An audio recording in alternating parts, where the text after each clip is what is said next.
Vamos a hablar en esta oportunidad sobre el canto primero de la Ilíada, para ir después refiriéndonos al resto de los 24 cantos que componen la Ilíada.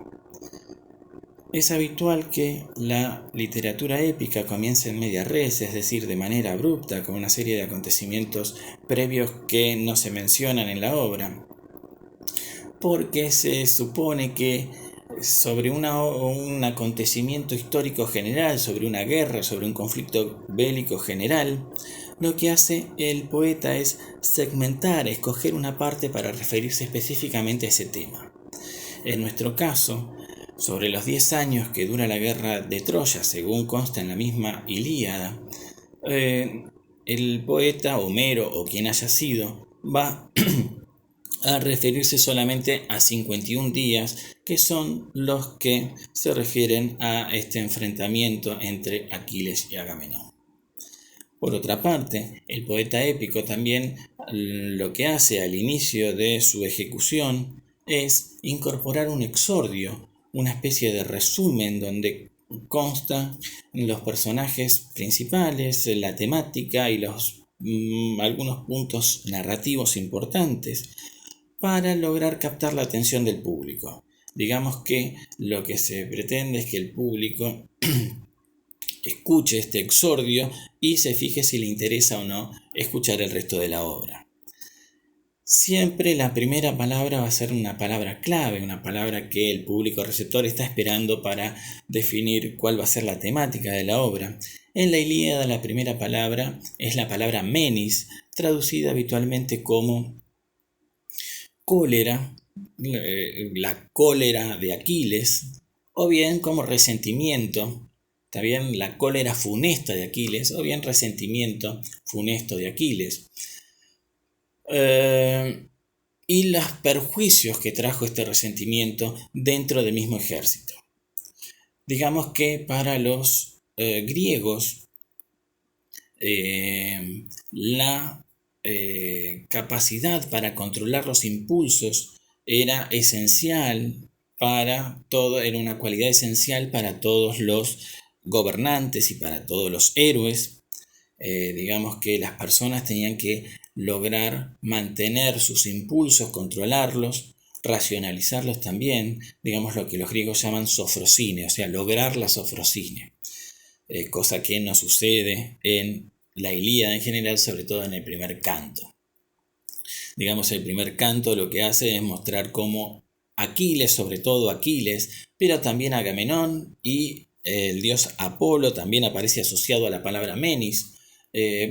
Se dejan llevar por estos impulsos y hay una escalada de violencia que termina en la separación del ejército aqueo, en la división del ejército aqueo. Y en el desarrollo de la obra más adelante, ¿no es cierto? Bien, entonces decía que la cólera de Aquiles se va a generar porque un sacerdote que gobernaba en la ciudad de Crisas, este sacerdote se llama Crises, va a solicitar que le devuelvan a su hija Criseida, quien es una esclava de Agamenón, que fue raptada en un saqueo anterior al que están llevando adelante ahora en Troya. Entonces este sacerdote se presenta como suplicante frente a Agamenón, con todos los regalos correspondientes, con toda la ceremonia correspondiente a la súplica. Pero Agamenón, pese a que el resto del ejército estaba de acuerdo en la devolución, Agamenón lo rechaza de mal modo. Bien, de modo que el error inicial es de Agamenón, porque Agamenón no solamente no devuelve a su esclava, sino que lo echa de mal modo, entonces está rompiendo con los códigos propios de la súplica. Cosa que para el estatuto griego es un error grave, también es una afrenta grave. Bien, frente a esta humillación se retira Crises y va a invocar a Apolo para que castigue a los aqueos por la humillación recibida. Apolo, que es un dios troyano, Durante 9 días va a estar flechando a los animales, pero también a los soldados aqueos, hasta que Aquiles convoca el primer ágora que aparece en la Ilíada, o primer ágora o asamblea de héroes que aparece en la Ilíada. Esto ya está mostrando una anomalía en las jerarquías siempre muy estrictas que tienen que aparecer en los ejércitos, también en los ejércitos clásicos.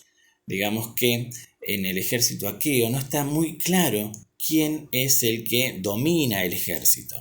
Por un lado está Agamenón, que es rey de hombres, es el que más ejército lleva, también es el que más tropas lleva, pero no es demasiado arriesgado en el combate.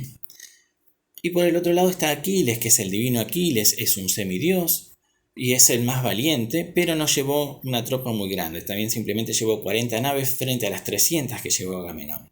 Entonces por un lado tenemos a Agamenón, que representaría la parte estadista, ¿bien? Digamos, el organizador social, el estadista, y por el otro lado tenemos a Aquiles, que es el soldado militar, el ejecutor.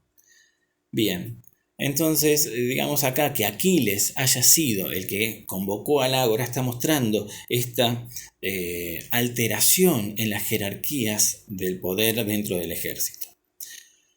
También esta anomalía se va a mostrar inmediatamente porque Aquiles le va a pedir a Calcax, que es un sacerdote, que además es un sacerdote que responde a Aquiles, que diga a qué se debe la furia de Apolo.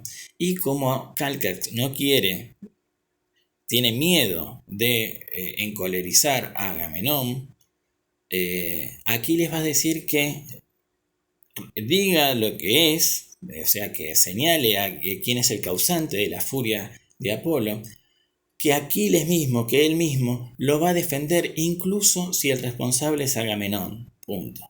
Fíjense que un subordinado amenace de esta manera a su superior, también está mostrando esta anomalía en las jerarquías de poder.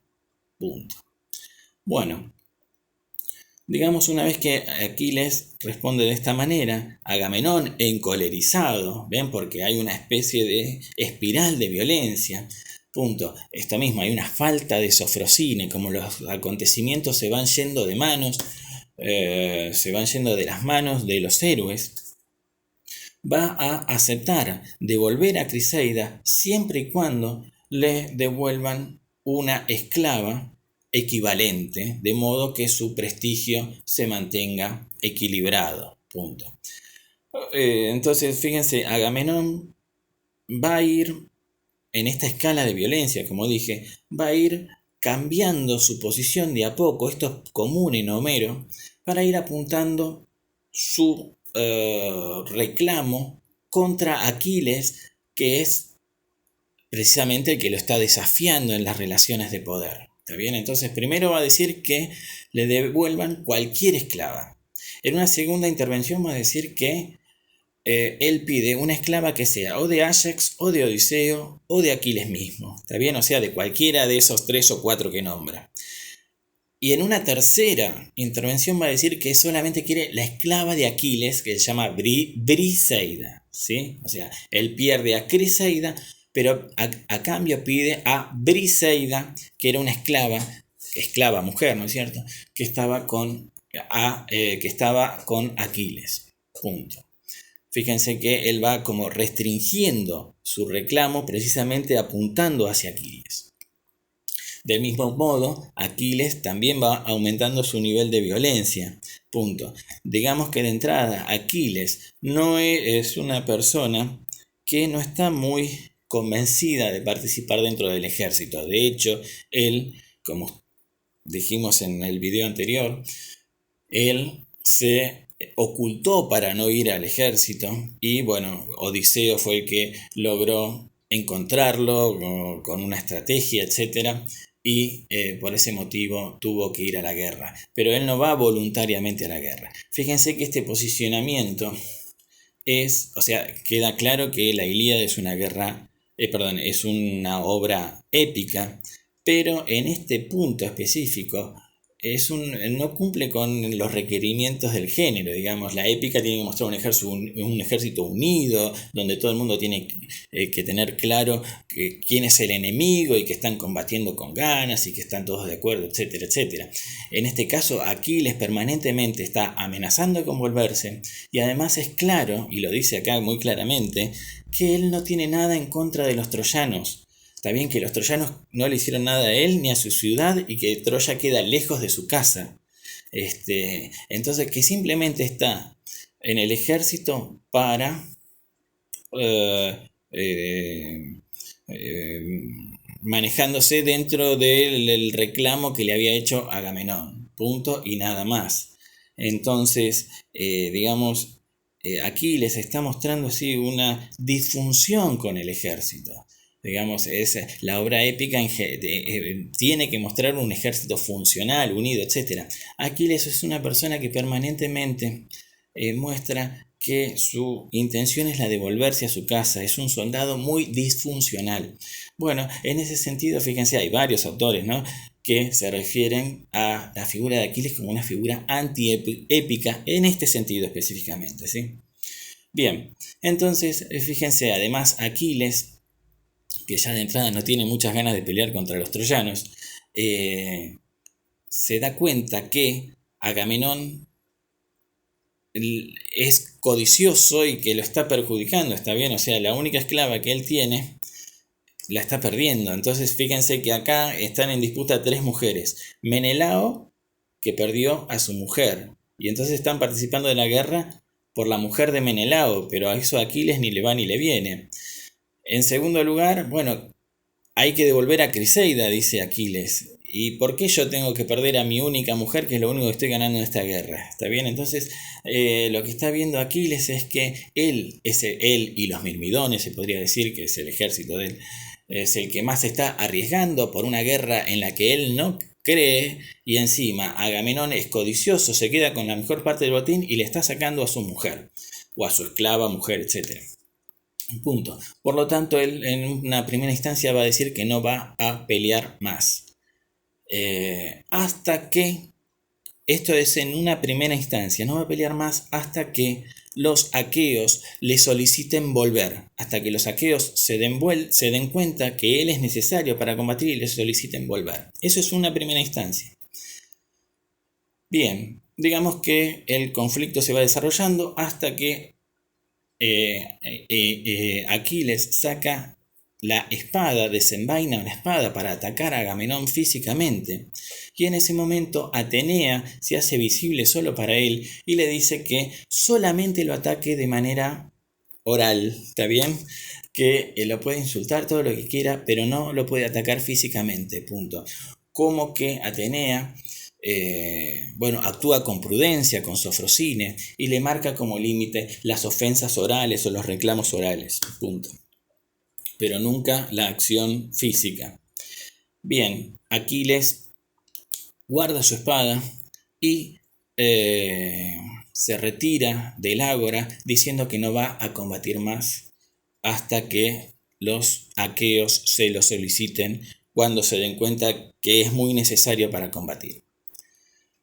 Bien, se retira, se disuelve el ágora, Agamenón manda a que le entreguen a Briseida, Aquiles se la entrega, y frente a este desprestigio que está sufriendo Aquiles, le va a solicitar a su madre Tetis, que es una diosa, como ustedes saben, que le pida a Zeus que favorezca a los troyanos hasta que acorralen a los aqueos contra el mar, causando muerte. Bien, es decir, que derrote a su propio ejército. Bien, me voy a detener para marcar una cosa.